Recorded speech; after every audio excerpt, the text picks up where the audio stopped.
Hi guys, welcome back to my channel Harish Motologs. So ఈరోజు video వచ్చేసరికి ఏంటంటే నా ఎంటర్ 48 మైలేజ్ వచ్చిందనమాట 1 లీటర్కి. సో ఎవరైనా మైలేజ్ టెస్ట్ చూడకపోతే నేను కామెంట్ సెక్షన్లో లింక్ ఇస్తాను. ఫస్ట్ మైలేజ్ టెస్ట్ చూడండి. సో ఈ వీడియో గురించి మాట్లాడుకున్నట్టయితే ఎంటర్క్లో ఇప్పుడు జనరల్గా మైలేజ్ వచ్చేసరికి ఎవరికైనా యావరేజ్గా 35 to 40 వస్తుంది అనమాట మైలేజ్. సో నా బండి 48 కిలోమీటర్స్ మైలేజ్ ఎలా వచ్చింది అనేది నేను ఈ వీడియోలో ఎక్స్ప్లెయిన్ చేస్తాను, మీకు స్టెప్ బై స్టెప్ ఎక్స్ప్లెయిన్ చేస్తాను చూడండి. సో ఫస్ట్ ఆఫ్ ఆల్ నాదైతే ఓల్డ్ బైకే, 2019 మోడల్. సో నేను ఈ బైక్ వచ్చేసరికి మీకు కిలోమీటర్ రీడింగ్స్ చూపిస్తాను, ఒకసారి చూడండి. సో గైస్ మీరు చూడొచ్చు, బండి వచ్చేసరికి 45,000 ప్లస్ తిరిగింది బండి.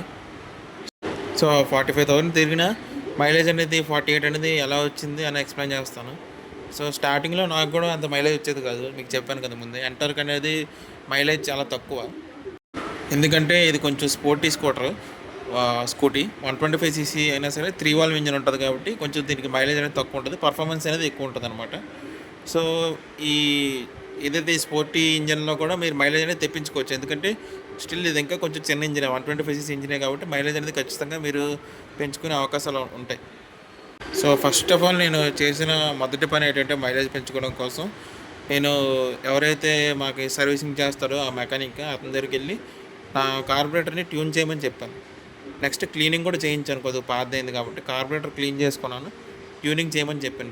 మీకు యూట్యూబ్లో చూస్తే చాలా వీడియోలు ఉంటాయి కార్బొరేటర్ ట్యూనింగ్ కోసం, కానీ అది అలాంటి రావాలే చేసి చూపిస్తారు. కానీ నేనైతే రికమెండ్ చేయను, మనం అంత కరెక్ట్గా చేయలేకపోవచ్చు. సో మెకానిక్ దగ్గరికి వెళ్ళి మనం ఆ వీడియో చూపించవచ్చు, లేదంటే వాళ్ళకి తెలుస్తుంది మ్యాక్సిమం మైలేజ్ కోసం ట్యూనింగ్ చేయమంటే చేస్తారు.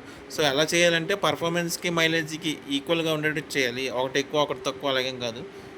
ఎయిర్ స్క్రూ అనేది ఉంటుంది కదా, దానికి ట్యూనింగ్ అనేది చేస్తారు. అది ఎక్కడ చేస్తారో చూపిస్తాను చూడండి.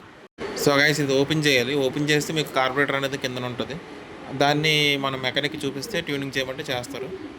సో కొంచెం మంచి మెకానిక్, బాగా కొంచెం అనుభవం ఉన్న మెకానిక్ దగ్గర తీసుకెళ్ళి చేయించండి.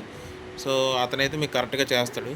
సో నెక్స్ట్ స్టెప్ వచ్చేసరికి ఏంటంటే మైలేజ్ రావడానికి నేను చేసిన రెండో స్టెప్ ఏంటంటే, అంటే నా బైక్లో ప్రాబ్లం ఉంది అది చేశాను, మీ బైక్లో ఉండొచ్చు ఉండకపోవచ్చు అదే స్కూటీలో. సో నా స్కూటీ బెల్ట్ వచ్చేసరికి పూర్తిగా అరిగిపోయింది. లోపల మీకు బెల్ట్ ఎక్కడ ఉంటుందో ప్లేస్ చూపిస్తాను చూడండి. స్కూటీలకి బెల్ట్ ఉంటుంది కదా, సో మీరు చూసినట్టు ఏంటంటే ఇది క్లచ్ కవర్ అంటారు. ఈ క్లచ్ కవర్ అనేది ఓపెన్ చేస్తే మీకు లోపల బెల్ట్ అనేది అయితే ఉంటుంది. ఆ బెల్ట్ ఒకసారి చెక్ చేయించండి, హెల్త్ ఎలా ఉందో బెల్ట్ది. సో నాదైతే పూర్తిగా అరిగిపోయింది గైస్. అండ్ మీరు కూడా ఒకవేళ రిప్లేస్ చేయాల్సిన పరిస్థితి మీరు చేద్దాం అనుకున్నారంటే ఓన్లీ టీవీఎస్ కంపెనీ బెల్ట్నే వేయించండి. వేరే బయట మెకానిక్లు డూప్లికేట్ బెల్ట్లు వేస్తారనమాట. అది మీకు మా అయితే ఒక 2 నెలలు 3 నెలలు వస్తాయి. మీరు గట్టిగా ఒక 90 స్పీడ్ అలా కొట్టారంటే తెగిపోద్ది బెల్ట్ అయితే. సో మీరు కంపెనీ బెల్ట్ వేయించండి ఒకవేళ మార్చే ఉద్దేశం ఉంటే. సో అంటే కంపల్సరీ మార్చాలని బెల్ట్ అని చెప్పడం లేదు, నాకు వచ్చిన ప్రాబ్లం నేను చెప్తాను అన్నమాట. సో ఈ బెల్ట్ కూడా హెల్తీగా ఉంటేనే మంచి మైలేజ్ వస్తుంది. సో ఈ బెల్ట్ అనేది నేను మార్చుకొని కొత్త బెల్ట్ అనేది వేయించుకున్నాను. సో మీరు కూడా ఒకసారి చెక్ చేయించండి, ఎందుకైనా మంచిది. చెక్ చేయించుకొని మీకు బెల్ట్ హెల్త్ అనేది ఎలా ఉందో చూడండి, మీకు అర్థమైపోతుంది. దాన్ని బట్టి మార్చాలో వద్దో మీకు మెకానిక్ అయినా చెప్తాడు. అందుకే మీరు మీకు నమ్మకమైన మెకానిక్ దగ్గరికి తీసుకెళ్తే మీకు తెలిసిన వాళ్ళు ఉంటే మీకు కరెక్ట్గా చేపిస్తారు అనమాట. అంటే కరెక్ట్గా ఎలాగుందో చెప్పేస్తారు. కొంతమంది మీకు తెలుసు కదా, బాగున్నా బాగాలేదని చెప్పడం అలా చేస్తారు. అలా చేయించుకునే మెకానిక్ కంటే తెలిసిన మెకానిక్ దగ్గర తీసుకెళ్తే మీకు కరెక్ట్గా చెప్తాడు. సో నెక్స్ట్ స్టెప్ వచ్చేసరికి ఏంటంటే ఇంజిన్ ఆయిల్ అనేది టైం టు టైం మార్చాలన్నమాట. సర్వీసింగ్ చేయిస్తాం కదా బండిది. ఇంజిన్ ఆయిల్ మనం మార్చినప్పుడు ఫస్ట్ ఆఫ్ ఆల్ మనం చేయాల్సింది ఏంటంటే, మనం 2000-3000 కిలోమీటర్లు ఇంజిన్ ఆయిల్ అనేది చేంజ్ చేయాలి. 2000-3000 ఉంటుంది టైం ఇంటర్వెల్. అంటే మీరు వేసిన ఇంజిన్ ఆయిల్ బట్టి, మీరు ఒకవేళ నార్మల్ ఇంజిన్ ఆయిల్ వేసారనుకోండి కొద్దిగా వేరం మార్చుకోవాలి. కొంచెం premium brand synthetic engine oil అలాంటివి ఉంటాయి, అలాంటివి వేసుకుంటే మీరు కొంచెం 3000 దాకా తిరగచ్చు. సో చూసుకోండి, మీరు ఇంజిన్ ఆయిల్ అనేది టైం టు టైం మార్చుకోవాలి. అదొకటి. ఇంజిన్ ఆయిల్ మార్చినప్పుడు ఇంకొక విషయం ఏంటంటే, ఖచ్చితంగా మీరు అంటే ప్రతిసారి అవసరం లేదు, ఒక సపోజ్ 3000 కిలోమీటర్స్ ఇంజిన్ ఆయిల్ మారుస్తుంది అనుకోండి, ఒక 6000 అంటే 2 సార్లు ఇంజిన్ ఆయిల్ మారుస్తారు కదా.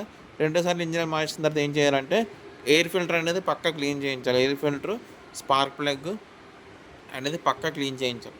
ఆ ఎయిర్ ఫిల్టర్, స్పార్క్ ప్లగ్ మీరు క్లీన్ చేయించినట్టయితే మీ మైలేజ్ అనేది పక్కగా పెరుగుతుంది. మైలేజే కాదు, పర్ఫార్మెన్స్ కూడా పెరుగుతుంది, బండి కూడా స్మూత్గా అవుతుంది. So air filter, spark plug గుర్తుపెట్టుకోండి, అది మాత్రం క్లీన్ చేయించండి. ఒకవేళ బాగోపోతే రిప్లేస్ చేసుకోండి, మీకు మైలేజ్ అనేది ఖచ్చితంగా పెరుగుతుంది. సో నెక్స్ట్ స్టెప్ వచ్చేసరికి ఏంటంటే, టైర్స్లో గాలి కూడా చెక్ చేస్తుండాలి. ఈ టైర్స్లో గాలి చెక్ చేయడం అంటే ఇంకేంటి కాదు, మనం గాలి కొట్టిస్తాం కదా, దాన్ని మనం ఎప్పుడో ఒకసారి కొట్టిస్తాం. అలా కాకుండా వారంకి ఒకసారైనా, అట్లీస్ట్ వారంకి ఒకసారి, లేదంటే మీకు అవకాశం ఉంటే 3 రోజులకు ఒకసారైనా మీరు చెక్ చేయించుకుంటే చాలా మంచిది. గాలి చెక్ చేయించుకునేది. చెక్ చేయించడం కూడా పెట్రోల్ బంక్లో చెక్ చేయించొద్దు, బయట చెక్ చేయించండి. బయట ఎక్కడైతే గాలి కొడతారో గాలి షాపుల దగ్గర అక్కడ చెక్ చేస్తే మీకు కరెక్ట్గా వస్తుంది రెగ్యులర్ ఎయిర్ అనేది. సో మీరు గాలి కనుక చెక్ చేయించినట్టయితే మీ ఆబ్వియస్గా మీ పర్ఫార్మెన్స్, మైలేజ్ రెండూ పెరుగుతాయి. సో ఇది ఎయిర్ కోసం. నెక్స్ట్ స్టెప్ వచ్చేసరికి ఏంటంటే, మీరు రైడ్ చేస్తుంటారు కదా, సాధారణంగా ఎంటర్ కంటే మనకి పికప్ గట్ట బాగుంటుంది కాబట్టి మనం జనరల్గా కొంచెం అందిస్తుంటాం. సిటీలో గట్ట 50-60 ఈజీగా వెళ్తుంది కాబట్టి మనం ఒకేసారి లేపేస్తుంటాం బండి.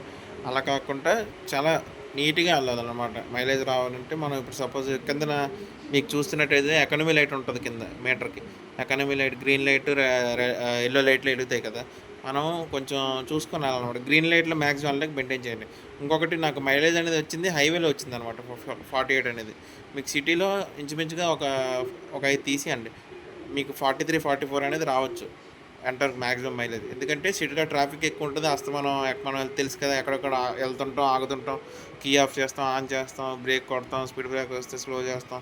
అలాంటివన్నీ అవడం వల్ల ఏంటంటే మనం అస్తమానం ఇంజిన్ మీద ప్రెజర్ పడుతుంటుంది కదా, అస్తమానం స్లో చేసి మళ్ళీ పెంచి, స్లో చేసి పెంచి, ఆబ్వియస్గా సిటీకి మనకి మైలేజ్ తేడా ఉంటుంది అనమాట, సిటీకి హైవేకి. సో మీరు 44-45 వరకు అయితే ఎక్స్పెక్ట్ చేయొచ్చు. సో ఈ టిప్స్ అన్నీ ఫాలో అవుతాయి. సో ఇది అంతే గైస్, ఈ టిప్స్ ఫాలో అవ్వండి. నెక్స్ట్ బండిని మెయింటైన్ చేస్తూ ఉండండి, ఎప్పటికప్పుడు సర్వీసింగ్ చేస్తూ, air filter, engine oil, next spark ప్లగ్లు క్లీన్ చేస్తూ ఉంటే మీరు కొంచెం ఎకనామికల్, అంటే ఇప్పుడు స్పీడ్గా కాకుండా కొంచెం ఎకనామికల్ రైడ్ చేస్తే మీకు ఎంటర్క్ అనేది ఈజీగా హైవేలో 50 కూడా వస్తుంది, 50 కూడా మైలేజ్ వస్తుంది. ఎందుకంటే ఇది 125cc స్కూటీ కాబట్టి పర్వాలేదు. మీరు ఎకనమీ మెయింటైన్ చేస్తే మీకు 50 మైలేజ్ కూడా వస్తుంది పక్కా, అది మాత్రం గ్యారంటీ. హైవేలో, సిటీలో మీరు 40-45 కిలోమీటర్స్ వరకు కూడా తెచ్చుకోవచ్చు ఖచ్చితంగా. ఈ టిప్స్ అనేది అయితే మెయింటైన్ చేయండి. సో ఈ వీడియో మీకు ఏమైనా హెల్ప్ అయినట్టు, మీకు ఏమైనా పనికొచ్చినట్టు అనిపిస్తే ప్లీజ్ సబ్స్క్రైబ్ చేసుకోండి. ఇంకా నెక్స్ట్ ఎలా అనిపించింది ఈ టిప్స్ కొంచెం కామెంట్ చేయండి. సో ఎవరికైనా ఈ ప్రాబ్లం ఉంటే, మైలేజ్ తక్కువ వస్తుంది అనే ప్రాబ్లం ఎవరికైనా ఉంటే షేర్ చేయండి వీడియోని. సో అంతేగా అయితే ఈరోజు కొంటా, బాయ్.